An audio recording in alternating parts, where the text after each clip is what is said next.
இந்த முருகன் ஆலயத்தில் இருந்து கொண்டு வரும் ஒரு செங்கல் உங்கள் வீட்டிற்குள் வந்து விட்டால் போதும். இனி நீங்கள் சொந்த வீட்டில் வாழ்வதை நீங்களே நினைத்தாலும் தடுக்க முடியாது. சொந்த வீடு அமைவதற்கான யோகத்தை தரக்கூடிய கடவுள் முருகர் தான். ஏனெனில் வீடு வாசல் அமைவதற்கான யோகத்தை தருபவர் செவ்வாய். அவருக்கான அதி தேவதையாக விளங்கக்கூடியவர் முருகப்பெருமான். இந்த சொந்த வீடு பரிகாரத்திற்கு நமக்கு உதவியாக இருக்கக்கூடிய கோவில் சிறுவாபுரி. இந்த சிறுவாபுரி கோவிலுக்கு செவ்வாய்க்கிழமை அன்று செல்ல வேண்டும்.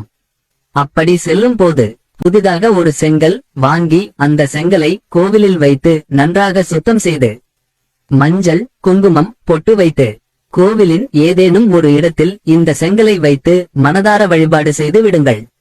அதன் பிறகு கோவிலில் இருந்து இந்த செங்கலை நீங்கள் வீட்டுக்கு கொண்டு வந்து விடுங்கள். இந்த செங்கலை உங்கள் வீட்டில் பூஜை அறையில் வைத்து இதை முருகப்பெருமானாகவே பாவித்து வழிபாடு செய்ய வேண்டும்.